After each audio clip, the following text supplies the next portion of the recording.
ایک بادشاہ کا عجیب واقعہ۔ ایک زمانے میں ایک بادشاہ ہوتا تھا جو اپنے عدل و انصاف کی بنا پر مشہور تھا۔ وہ حکومت کرتے وقت خدا کے قانونوں اور اخلاقیات پر عمل کرتا تھا۔ اس کا دل ایمانداری اور نیکی سے بھرا ہوتا تھا۔ ایک دن بادشاہ کو اپنے دور کے علاقوں میں ایک مسجد کی خبر ملی۔ بادشاہ نے سنا کہ وہ مسجد خراب ہو گئی ہے اور اس کے بناوٹی بہت پریشان ہیں۔ وہ اپنے ملازمین کو بلا کر کہتے ہیں کہ وہ میرے ساتھ اس مسجد کے پاس چلیں۔ بادشاہ اور اس کے ملازمین نے مسجد کی طرف روانہ کیا۔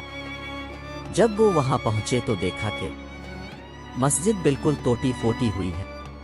اس کی عمارت گرنے کو تیار تھی۔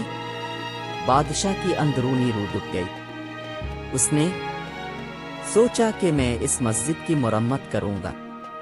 وہ اپنے لوگوں کو حکم دیا کہ مسجد کو نیا بنا کر پہلے جتنی خوبصورت بنائے۔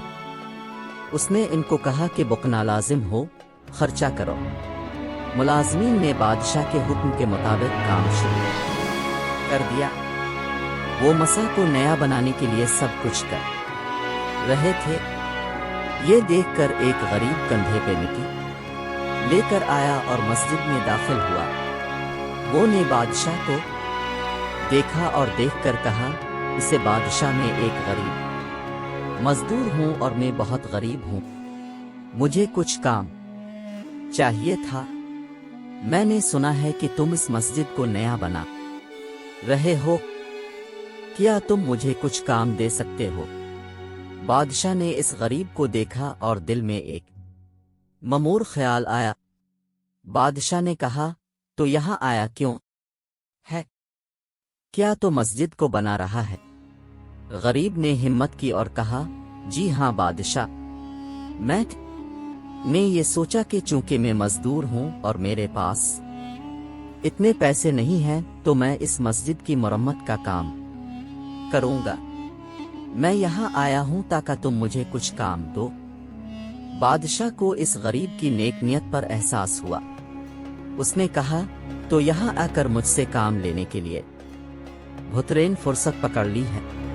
میں تیرا شکر گزار ہوں۔ میں تجھے مزدوروں کی فہرست میں شامل کرتا ہوں اور تجھے ہر مہینے پیسے دوں گا۔ غریب کا دل خوشی سے بھر گیا۔ وہ اپنے کام پر مصروف ہو گیا اور مسجد کو خوبصورتی سے بنانے لگا۔ وہ محنت سے کام کرتا رہا اور مکمل کیا۔ بادشاہ نے مسجد کی تشریف رکھی اور دیکھا کہ مسجد واقعی بہت خوبصورت بنائی گئی ہے۔ وہ دل کے ساتھ مسجد میں داخل ہوا اور دعا کرنے لگا۔ بادشاہ نے خدا سے دعا کی، اے خدا، تو نے مجھے ایک نیک انسان کے ذریعے نعمت بخشی۔ تو نے بڑے دل میں محبت اور مہربانی پیدا کی۔ میں تجھے شکر گزار ہوں۔ مجھے علم ہوا ہے کہ حقیقت میں تو وہ غریبی ہے جس نے میرے دل کو پرکاش کیا ہے۔ اب تو اس مسجد میں تیری عبادتوں کی برکت چڑھے گی۔ اس داستان سے ہمیں یہ سبق ملتا ہے کہ نیکی اور دل سے ایمانداری کرنے والے افراد کبھی بھی نا امید نہیں ہوتے۔ خدا ان کی مدد کرتا ہے اور ان کو معنوی توانائی دیتا ہے۔ نیکی کرنا اور دوسروں کی مدد کرنا ایک ایسی بات ہے جو ہمیں دنیا اور آخرت دونوں میں فائدہ پہنچاتی ہے۔